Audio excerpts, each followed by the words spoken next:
return. We return. Okay, you guys, so we're going to be discussing alignment, not enlightenment. No, no, no, no. What is true alignment? Okay, alignment. So this will be similar to enlightenment. Can you reach enlightenment through alignment? Yes, and that is actually the goal, is to have everybody aligned, right, on a same page, right? We don't have to be, all, in one line, right, or all in one sentence, or all in one paragraph, right? We fill up a book, and most of us are on a page, another page, another page. So, but we have to have a certain alignment, right? We can't have some people aligned on the left, some people in the middle, some people on the right. We all have to be in alignment. And with this, what do we create? A book of alignment. Okay. Instead of getting into my visions, okay, instead of getting into the visions here, we're going to just take a little look at this reading, or this writing that I had written, and I will read it out to you. And we're going to talk about some other things after we read it as well. But let's go ahead and just sit for a second, right? This was me, right? I asked God, right? I want to be a beacon of light, right? For everybody that I come across, I want to be this beacon of light. I want to glow. I want to be energetic. I want to provide them with the light that I have, right? How do I do that, right? And he granted this to me, right? I accepted, and I was able to do that. But guess what happens after some time, right? Even if it's just for a sliver of a moment, right? Just for a little moment, you burn out. You can do that, right? We tend to burn out. Being on this plane, living on this planet, right? It's hard to do. It's hard to do. So we're going to read, why. Understand why, and understand, maybe what can aid to a longer lasting burn, if you will, right? So your personal experience, right, is based off of your fleeting emotions. They move very, very fast. So do not feel the need to pass judgment or be hypercritical of the nonsensical pain that you may experience, right? Because we, more than ever, are uniting as a collective in thoughts, words, and actions. And this is very, very true. Okay, so we don't need to judge our own. Don't even judge your own, because you know what happens after that. Don't even judge yourself. But you ever feel like just bummed for like no reason, right? And then you start to trace back your own steps, and you decide like what went wrong, right? Why do I feel like this, right? Was it the chips? Was it the bad conversation I had at work, right? Was it me being snippy with my husband, what have you, right? Was it that small happening, that event, that emotion, that negative thought that happened earlier that day? And is that really triggering this onslaught of discomfort and the unease that you continue to suffer through later? And the answer is no. Okay? It's not just you. And that means you might just be, right, in alignment, coming into alignment, because we're connecting and connected to the world all around us, right? So it's actually maybe a good sign that you're not on all the time, right? And if you're having, a moment of frequent grief, despair, maybe the spells of depression, it is because there's a majority collective that is also feeling these emotions in a multitude of different ways and reasons, just the same time as you. So if you don't feel like smiling, you don't even feel like watching TV and drowning out your thoughts, right? Sometimes you just want to sit in silence and observe that. That's okay. That is so good, actually, very good. So I have mistakenly classified these feelings of my own personal depression, right? Like, this is me, right? I am depressing myself, right? And that's not necessarily the case, right? And sometimes you really just can't willingly be able to jump for joy and jump out of that, okay? At every waking moment. Sometimes you can't smile at the sun, right? This is not the curse of the empath, right? This is the blessing, actually, of unity, right? Of just coming together. You don't even have to be empathetic. Yeah, empathetic. You don't have to be an empath to experience this, right? It's sometimes better if you're not, right? And let's face the facts, right? There's a large majority of the world facing hard times right now. And many people try to ignore this or do ignore it with distractions. You already know what they are, right? So the question is, can't I change this? Can't I choose to be happy and a beacon of light? How can we make it easier on us? And can I choose to be grateful and peaceful in this moment? Of course, you can, right? You can. Is it difficult? Yes, it can be very, very difficult at times. And sometimes the energy that's spent on pulling yourself out of the collective reality ends up putting you at a greater deficit. Because if you become that light, right? And if you're traveling to the ends of the earth, quite literally at the speed of light, being the beacon for anyone who may need it, wouldn't you be tired too? Yes. Yes. Even if you try to be your own beacon in a moment of insurmountable darkness, you may even feel like a later ripple of shame or guilt for being proud in a moment of others' suffering, right? And again, this is not the curse of the empath. This is simply growing pains, right?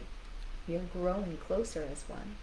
And so be gentle to your pain, because it is all of our pain too. Accept your emotions. Don't try to mask them or push them away. Allow yourself to feel. And if all else fails, just take a nap, right? Or have a snack, or take a shower, right? Those are kind of like the 3 keys to alignment, to getting out of that slump, just personally, if anything. Nap, snack, shower, right? Each one of those, any one of those, any given scenario is like, yeah, yeah. So there's some Q&A here included at the bottom. So what if I suffer from clinical depression? And so I'm not a physician. No, no, no. I'm not going to give you any sort of, is it raining? Oh, look, somebody was just talking about how dry it was. It's very dry. Um, just a light sprinkle, but it's better than nothing. All right, sorry. I'm not going to give you clinical advice. I do apologize. So if you suffer clinically from depression, or you've been diagnosed by somebody who wants to sell you medicine, I digress. I apologize. It's very serious. It's very serious. But if you haven't already, get a pet. Get a cat, dog, fish, lizard, anything to help you aid in the action of nurturing. And this helps too, because I once, as a child, as a young child, suffered from depression, right? I'd been diagnosed with some depressive tendencies very, very early on. But getting in the act of nurturing and be able to even like nurture something else, even if you can't do it yourself, right? Nurturing something else just kind of just gets you up off the couch sometimes. It just gets you up out of bed. It gets you up like in the kitchen, maybe grab yourself a water while you feed them. It just helps just add a little bit more movement, right? Just something, right? It's super, super helpful, at least for me. Oh my goodness, I can't. My lights is my life right here. And then speaking of light, right? Of course, sunlight, more of it. If you already feel like you get a lot, more maybe. More. But no, sunlight is a huge factor. Just really a little bit is all you need. 10 to 15 minutes a day of direct or indirect light. Sitting by a window is helpful. Just anything just to get a little bit, feel like hot for like a good few minutes, and then when you start to get a little sweaty, you're good, right? You can hit the hay. And of course, any kind of movement or aerobic exercise. And it's not completely necessary, but it's helpful. Sometimes if you're very on one end of the like low spectrum and you try exercise, it can almost be a little bit of like an addicting thing. I'm talking from experience. I've been on that side of like, oh, this is great. I'm going to do it all the time, and I'm going to overdo it. So that's why, it's necessary just a little bit. You don't have to go crazy. But just balance, right? Balance. It is really not like 100% everything, because where you get your true feel good, your true health is what you eat, right? That's the most important thing. So really, I'm not going to tell you what to eat, but to avoid would be just seed oil. You must already know this, right? Seed oil, a little bit is okay because it aids in inflammation. Not all inflammation is bad. We need inflammation from time to time. So a little bit of seed oil is okay, but not in large amounts. That should not be the only oil, right? And no copious amounts of sugar. And we know this, right? But people will push, carbs and grain very heavy. And if you do live very actively and have a very active lifestyle, especially when you're interacting a lot with people or computers or technology, sometimes a little bit of sugar, like carb, is good, right? But not copious. It shouldn't be the majority if you're sedentary. And again, I'm not talking to you like I'm like a nutritionist, but it is a key, right? Sometimes I look a little ghastly, so I feel like I should not be in this position talking to you, but it's the most important thing to getting really out of that funk is, what you put in your body over what you do with your body, I would say. And so if you feel like, this is important too, fasting, right? If you can fast, fast. And again, this is for people who suffer from clinical depression, right? It's good for everybody, obviously. Any advice is helpful, right? But the clinical depression people, this is like definitely top tier, yes. And not a part of this list because it is above everything and non-negotiable in any way, any scenario. Talk to God, right? Pray, right? I would say, go see a therapist, but no, you have one built in right here, right? It's very, very, very easy to access. Chat like your best friend. You can get into a more formal prayer situation if you'd like. And so I will share something from my personal experience as it's getting a little dark in here. It doesn't matter, it's okay. But the prayer, right? So God has a phone number, like real and true, like an actual phone number, but He also has a not yet. He does have a metaphysical phone number as well, and this is my experience. When I like sometimes after the day, I'm just spent, right? I don't want to watch TV. I don't want to have this phone staring at my face the whole night. So I'll turn off all the lights and I will call this metaphysical phone number. Because it's those times where I'm like physically tired, but my mind is still going. You know those times, right? So I'll call the physical phone number, and this is how you reach the metaphysical phone number, okay? I just remember ASA, or ASA, right? ASA. And it is Alhamdulillah, Alhamdulillah, 31 times. Of course, if you're Islamic, you know this, okay? Alhamdulillah, 31 times. It is Subhanallah, Subhanallah, 31 times. And Allahu Akbar, 32 times. Okay, that is his metaphysical phone number. You can call that at any time and just talk to him. Go back and forth. He will answer. I guarantee you. Okay. So that's the metaphysical phone number. And how you count is I go, Alhamdulillah, Alhamdulillah. Your thumb has 3 parts. Your finger 3, 3, 3, 3. So 1, 2, 3. So you go through this twice. Alhamdulillah, Alhamdulillah, Alhamdulillah, Alhamdulillah, Alhamdulillah, Alhamdulillah, Alhamdulillah, Alhamdulillah, Alhamdulillah, Alhamdulillah, Alhamdulillah. Right, that's 31 right there. If I'm not mistaken. It feels like it goes very fast, but I'm pretty sure that is 10 because we did it twice times 3. Okay. My math. Peace. Okay, so that's the phone number. Then you go Alhamdulillah, Subhanallah, and then Allahu Akbar 32 times. You get to the other line, and this is what God does to me. Okay, this is what God does to me. He can tell I'm being very talkative, and He'll tell me. He'll be like, okay, you know what? Somebody actually wants to talk to you. You have this person who wants to talk to you, this person who wants to talk to you. And it will be as I am in the position of God at that point, right? At that point, He puts me in His little box, right?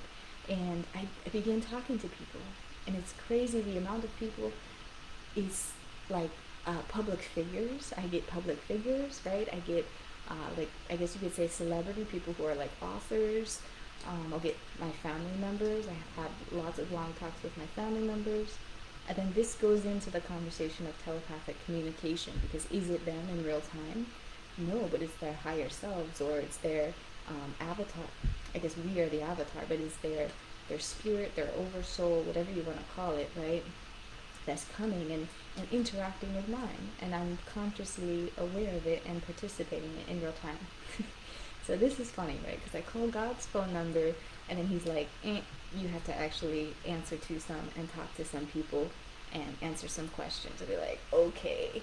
But I was feeling, talkative anyway. It's fine.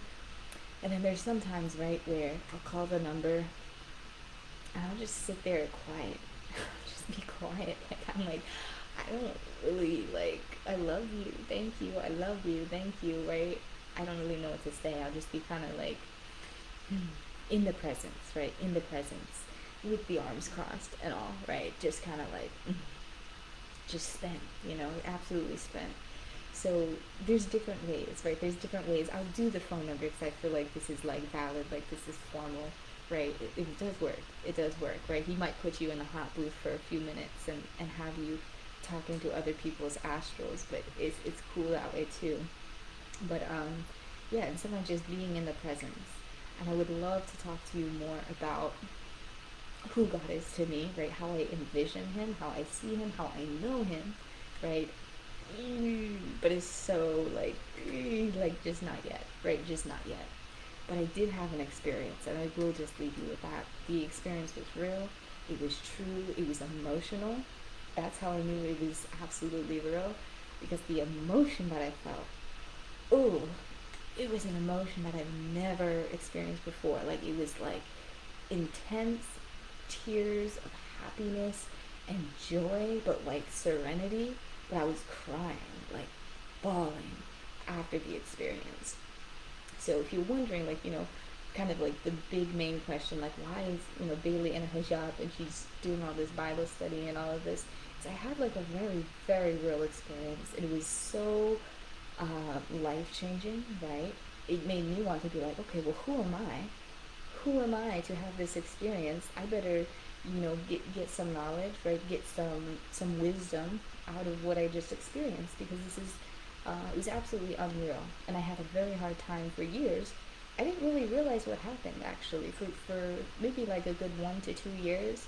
I didn't really connect the dots officially until I really started getting into the religious texts, and I realized like, oh, that experience that I had was actually me connecting with the divine that I'm experiencing also in these texts, because the bridges were being the gaps were being bridged.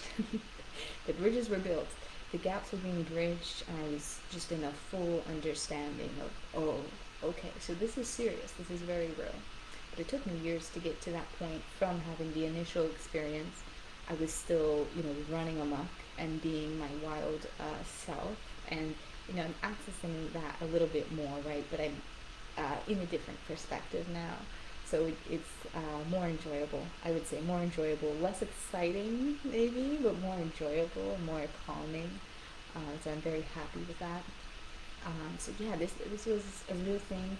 So you wonder, like, who am I to sit here and tell you to pray and talk to God when you may not have had an experience like I did? And that's where I always come into conflict with myself, because how am I supposed to tell them, like, oh, it's easy, right? It's easy.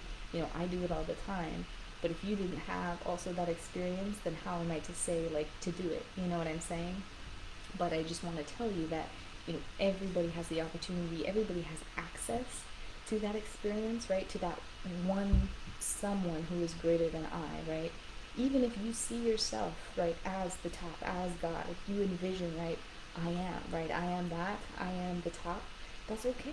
That's like, I battled with that too. So it's like, you have the realization and you do what makes you feel comfortable. If you want to be in the second peg, as for myself, I find myself quite comfortable there. And if you feel comfortable in the first peg, please, by all means, that is a wonderful, wonderful place to be as well, as you can tell. So, yeah, no, it's like a whole thing. And like this is going into like metaphysical and going into the perspectives on life and things like that. So I would love to, indulge you a little bit more on the truths behind it. But there's just a lot of details that I may not be ready to openly explain and talk about at this time. But it's coming, I think, eventually. Right, I did divulge more than I was planning this evening, but it's so dark. I'm so sorry it's so dark, but I will talk to you very soon, and I appreciate you guys listening. We are going to get into the book of Daniel, and I'll give you some more of my esoteric wisdom along with that. I do have some things written down. It's not super profound, but when I was, given the revelations, it was like, oh, I feel like this is new. But I feel like maybe not. It's just something to help me get motivated into continuing. So I appreciate you guys. I will talk to you again very soon, and God bless you. Talk to you soon.